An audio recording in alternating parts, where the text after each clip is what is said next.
Bueno, pues arrancamos una sección más de espacios vividos en este jueves, ya casi final de mes, y despedimos la temporada porque tenemos aquí a Francisco Pellicer, profesor e investigador de Geografía del Departamento de Geografía y Ordenación del Territorio de la Universidad de Zaragoza. Bienvenido otra vez. Muchas gracias. Bueno, ¿de qué vamos a hablar hoy? Bueno, hoy me gustaría enlazar con los últimos programas que hemos dedicado a esta reunión de geógrafos físicos en la isla de La Palma, en la que visitamos, entre otros muchos lugares de esta bellísima isla, pues visitamos el volcán de Tajo Gaite, con volcán reciente, con todas las lavas y todo el enorme destrozo, digamos que el puñetazo que pegó en la mesa el volcán sobre un espacio que estaba ya colonizado por la acción humana con sus infraestructuras, sus viviendas, sus plataneras, sus cultivos, donde había un espacio muy vivido, pues el volcán de repente lo borra. Lo borra y entonces al volcán se le considera como un enemigo destructor de todo aquello que habíamos estado construyendo. ¿Cómo se había construido? Bueno, pues de una manera orgánica y oportunista, como suele ocurrir en estos espacios en los que se van ocupando espacios que quedan y cada uno hace su camino, su infraestructura de agua y tal, de tal manera que había la situación inicial era un tanto caótica, pero a la vez funcionaba. Había cosas legales, ilegales, alegales, había muchas de estas situaciones, espacios que tenían un alto valor económico, sentimental, social, y otros pues que tenían menos valor, pero todo esto es borrado por estas coladas que cubren absolutamente todo. Ahora, entonces, ¿qué pasa? Hay un tema jurídico y ¿de quién es ese espacio? Dice, lo que está debajo de las lavas, evidentemente hay unas escrituras y hay unos propietarios, y ese principio de la propiedad privada es fundamental. Además hay unas infraestructuras para llevar el agua, conducir el transporte, la energía, y todo eso, ¡buah!, como si borráramos la pizarra. Y hay que volver a hacerlo de nuevo. ¿Y cómo lo hacemos?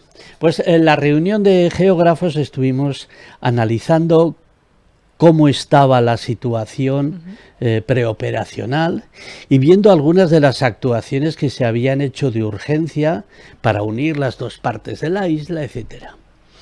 Y se habían hecho, pues como las cosas que se hacen deprisa y corriendo, pues observamos que había un destrozo monumental innecesario y que allí había una agresión humana, una falta de respeto y de reconocimiento de los valores naturales que allí había, y había una especie de inercia a volver a las andadas, a cada uno se resuelve su tema de cualquier manera.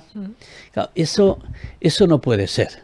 No puede ser porque esta capa de lavas que está encima de esos espacios son un tesoro desde el punto de vista científico que nos ayuda a conocer y a prevenir futuros eventos de emisiones volcánicas. Nos enseña también a organizarnos mejor. Entonces, en esta reunión de geógrafos, pues llegó un momento en el que vimos la necesidad de hacer una especie de manifiesto o declaración de La Palma en la que urgíamos a preservar los aspectos naturales más significativos. Es decir, todas esas lavas no tienen necesariamente que volver a su estado natural y destruir todo aquello, sino que de alguna manera las partes más significativas y más valiosas de esas lavas tienen que ser preservadas como recurso científico de conocimiento, pero también como un recurso por explotar magnífico de cara al desarrollo de actividades de carácter científico, educativo, turístico. El volumen del turismo en la isla de La Palma se ha incrementado enormemente precisamente a partir de eso. Antes estas cosas no se entendían, y entonces pues sobre la zona que se había comido el volcán pues se volvía a construir, se ponían de nuevo plataneras aportando el suelo, llevando agua, haciendo infraestructuras. En este momento consideramos que es muy importante el conservar buena parte de los elementos más significativos de ese patrimonio natural, que se convertirá en 2 días en patrimonio cultural, y en el que la isla de La Palma puede ser una especie de parque temático de nueva generación. Quiero decir, no es el llevar masas de turísticas, no, sino llevar un turismo inteligente, cuidadoso, respetuoso, de acuerdo con la nueva sensibilidad que la sociedad tiene hoy. Que tiene curiosidad ver los tubos volcánicos. Antes aquello no tenía ningún interés. Los tubos volcánicos, las geoformas que hay allí. El gran César Manrique ya hizo una prueba de lo que podía ser el cuidado de esos espacios, pues en la isla de no me sale ahora el nombre. No pasa nada. Bien, me acordaré. Que César Manrique ya supo hacer una intervención magnífica en el paisaje, sí, para que esas formas generadas por los volcanes fueran un elemento atractivo y cultural de primer orden. Sobre ese modelo, que ya tiene más de 50 años, yo creo que en este momento la isla de La Palma debe ser enormemente respetuosa e incorporar esos nuevos elementos dentro de lo que es el patrimonio común. Y por supuesto, tratar de introducir esa variable en el desarrollo de una isla que, insisto, es preciosa, pero no tiene que dejar de ser preciosa a base de hacer unas trochas que destrozan el paisaje, en la que se abandonan materiales de desecho, en la que se hacen rupturas innecesarias. Y para esto los científicos se están poniendo en su sitio, ¿no? Podríamos decir. Sí, en este caso, cuando después de visitar toda la isla, estuvimos el último día viendo las intervenciones que se habían hecho, la verdad es que para muchos de nosotros nos revolvió lo más interior, y nos daba una rabia enorme de ver cómo es como si no distinguiéramos entre angulas y fideos con ojos. Nosotros veíamos angulas, y los que estaban allí destrozando todo aquello pues veían algo absolutamente sin valor y algo que estaba estorbando su actividad. Yo creo que ahí en una sociedad inteligente, cuidadosa, sensible con los temas ambientales, y sobre todo inteligente de cara al futuro, a encontrar nuevos recursos también económicos, eso hay que mantenerlo. Y ahí los científicos nos rebelamos y decimos: tengan cuidado con estas cosas, no sean bestias, no vuelvan como el burro a las coles, no vuelvan a las andadas, hagan las cosas de otra manera. Estamos viviendo en otro momento histórico. Quizás sea un poco complicado, ¿no? Ver por un lado la parte de los científicos, que ustedes pues ven el atractivo, la investigación, todo lo que tiene esta lava, y también a lo mejor quizá la gente de allí pues que quiere volver a utilizar esas tierras, ¿no? Están como esos dos lados. Sí, naturalmente hay una parte de la gente que tiene su parcela, su casa, que ya no tiene ni la parcela ni la casa. Entonces, es decir, vamos a buscar medidas compensatorias, vamos a buscar otros lugares más adecuados, vamos a hacer las cosas de tal manera que pueda ser compatible la conservación de este patrimonio, que, insisto, tiene un valor no solamente científico y de conocimiento, también económico, porque la economía hoy pone en valor cosas que anteriormente no valían nada. Los científicos pues estamos en una situación en la que, a medida que vamos conociendo el territorio, pues vamos viendo que no basta con el conocimiento, sino que hay que entrar en la acción. y entonces pues muchas veces resultamos a veces incómodos, nos llaman rebeldes. Dice, muy bien. Dice, gente rebelde como Miguel Delibes. Miguel Delibes es el director del Parque Natural de Doñana, al que no dan voz a la hora de hacer una ley que va a modificar todo el sistema de los acuíferos para facilitar el riego, que hasta ahora ha sido de forma ilegal. Entonces, no se quiere oír a los científicos, ¿eh? Y Miguel Delibes llama la atención y dice, aquí tenemos mucho que decir los científicos. Recientemente aquí en Aragón, el no otorgado premio de Medio Ambiente de Aragón 2023 a Eduardo Martínez de Pisón, catedrático de Geografía, amante de las montañas, que no se le ocurre otra cosa que oponerse a la unión de las estaciones en la zona de Canal Roya y defender a ultranza la creación de un parque natural que proteja esos enclaves pirenaicos, uniéndolo con los enclaves, con los parques naturales franceses, con lo que ya tenemos declarado como parques en España, Ordesa, etc. Y eso resulta incómodo. Y bien, pues entonces también cuando hay una realidad que los científicos exponemos y mostramos y decimos no hay nieve, no hay previsión de nieve, como negocio ruinoso, eso está cerrado a martillazos, el proyecto está cerrado a martillazos, esto va a ser un desastre, no gasten dinero que viene de Europa en proyectos insostenibles llamándolos turismo sostenible. Bueno, pues eso resulta incómodo. Bien, pues decimos que nosotros analizamos, estudiamos el territorio, pero también defendemos el territorio desde nuestro punto de vista y dando argumentos científicos. Y tenemos una posición que nos facilita por los centros de investigación y las universidades, que es de tener una cierta independencia intelectual y conocimiento para reclamar estos aspectos. Lo mismo está ocurriendo, pues José Luis Simón, catedrático de Geología de nuestra universidad, que está defendiendo pues los paisajes turolenses de la invasión de los aerogeneradores. Eso le está costando ciertos sinsabores y sin duda eso genera inquietud en quienes quieren llevar un desarrollo de los aerogeneradores que muchas veces deja muy poco en el territorio. Antes eso no tenía valor, hoy tiene valor, pero el valor no se queda en el territorio, sino que se queda en las manos de las empresas que acaparan las energías renovables, que son unos dineros que vienen de fondos de inversión, etcétera, sí, y que no tocan el territorio, sino para arrasarlo. Ahí está José Luis Simón.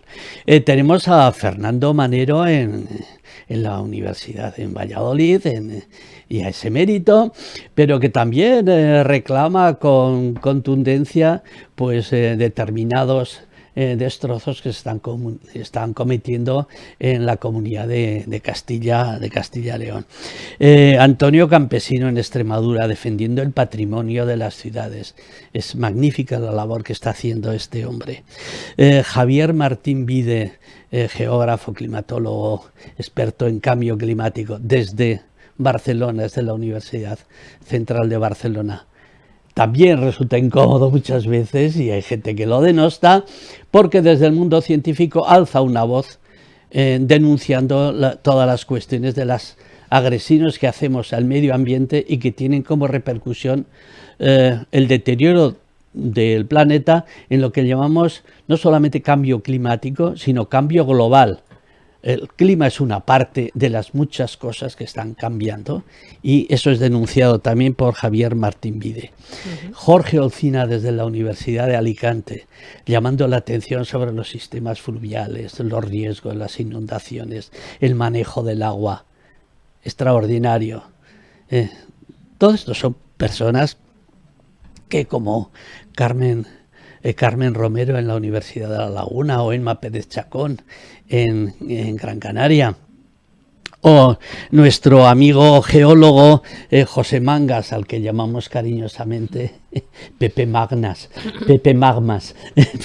por su afición y el valor que pone en el conocimiento de las erupciones volcánicas. Ha estado en estas jornadas y nos ha enseñado un montón de cosas y sobre todo nos ha transmitido el entusiasmo y la necesidad de respetar ese patrimonio natural. Ocurre lo mismo con Augusto Pérez Alberti o Rubén Lois en Galicia. La nómina de expertos en el territorio que están reclamando atención hacia el territorio es muy alta. Por lo general, pues desde las administraciones públicas pues se nos mira un poquito así como diciendo ¿qué quieren hacer estos? Que se mantengan en su cátedra, en su torre de marfil y que dejen de molestar.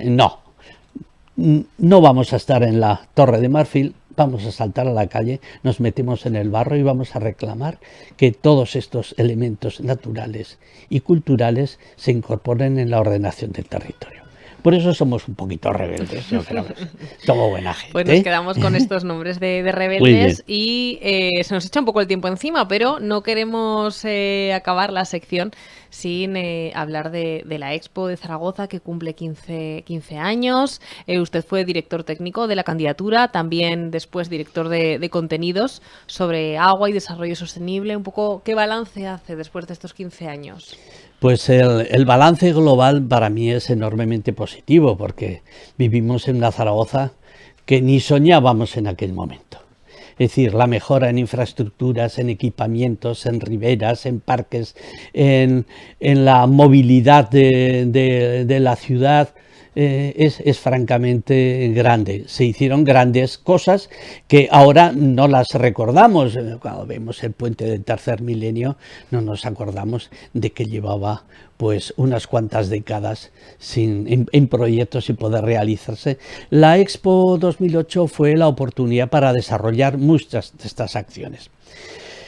Entre los aspectos negativos, pues yo destacaría la pérdida de todo el patrimonio inmaterial, de lo que significó toda la reflexión que se hizo sobre el agua, sobre el desarrollo sostenible. Eso, desde que se bajó la persiana de la Expo, de eso no se ha querido saber nada, solamente se ha ido a aprovechar los activos inmobiliarios, pues vendiendo y transformando y alquilando oficinas y poco más.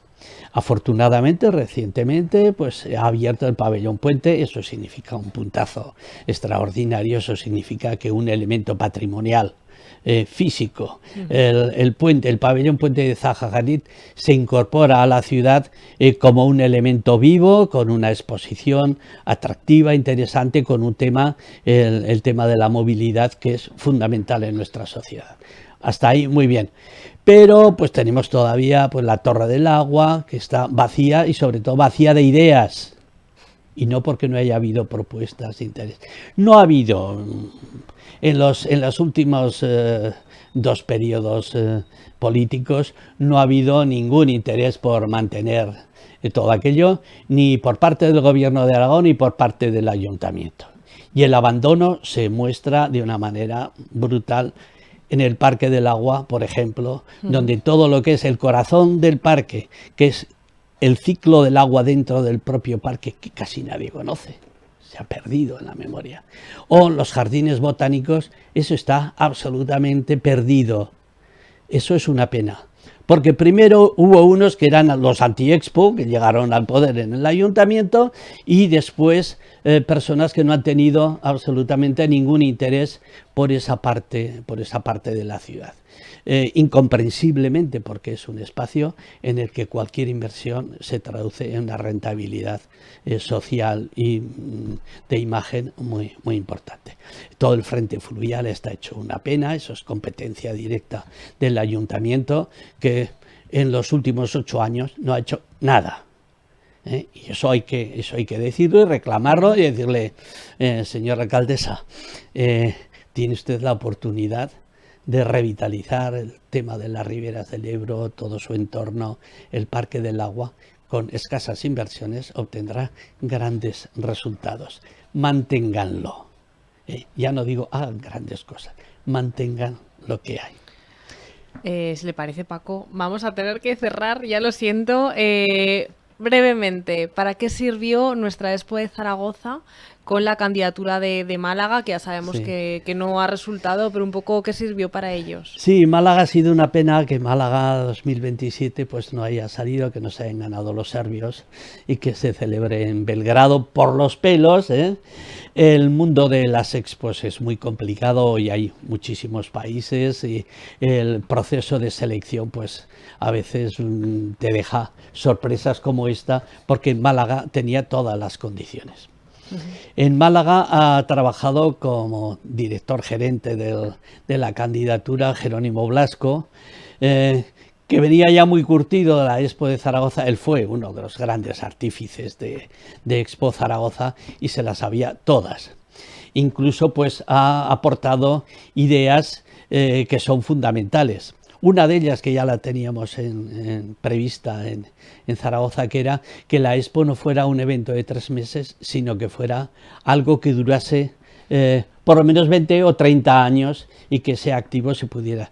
Que la Expo fuera una palanca, una oportunidad para transformar la ciudad. Y eso han hecho un plan en Málaga francamente interesante. Ese plan queda. Veremos cómo se realiza, porque acordémonos que aquí también teníamos un plan para el 2014, la Expo Paisajes, que iba a desarrollar la Orla Este. El plan era precioso, era mucho más económico porque se apoyaban las infraestructuras ya hechas en el 2008 y lamentablemente pues, ni los políticos ni la sociedad supieron verlo, aparte de la gravedad de la crisis económica del momento, fue inoportuna, pero ahí tenemos esa Orla Este que sigue sin moverse ni una caña desde hace 15 años. Es una pena, yo cuando voy por la huerta, que yo diría ya, no huerta de las Fuentes, porque allí ya no queda más que alfalfa, y la huerta estará, supongo que debajo de la alfalfa, pero allí ya no hay huerta. Eso es una pena y la ciudad sigue estando cortada por esas barreras viarias de la Z30, del ferrocarril, etcétera. Y toda esa parte está sin terminar. Es una parte de la ciudad que tenemos pendiente. Siguen, como tienen ahora en Málaga, los proyectos. Deseo que en Málaga no tengan las dificultades que ha habido en la Posexpo en 2008 y que no vengan unos periodos tan duros económicamente que impidan el desarrollo, porque Málaga, entre otras cosas, pues tiene nuevos desafíos, como es el reto de la gentrificación del centro de la ciudad. No pueden estar todas las marcas, todos esto, en los pisos carísimos. Eso no puede ser una ciudad, no puede tener unos ríos como los que tiene el Guadalmedina. Todo eso en Málaga le hubiera venido de maravilla esta oportunidad de la Expo. Veremos ahora si el plan lo pueden seguir adelante. Yo les deseo toda la suerte del mundo, la van a necesitar, porque sin un evento que actúe de palanca es mucho más difícil. Bueno, pues muchísimas gracias, Francisco Pellicer, por haber estado otra vez con nosotros, por haber hecho este resumen sobre La Palma, la Expo, y pues gracias por acompañarnos una vez más en Espacios Vividos. Gracias a vosotros. Bueno, les dejamos con esta sección. Ya han escuchado, hemos hecho un repaso por todos estos puntos tan importantes que esperemos que les hayan gustado.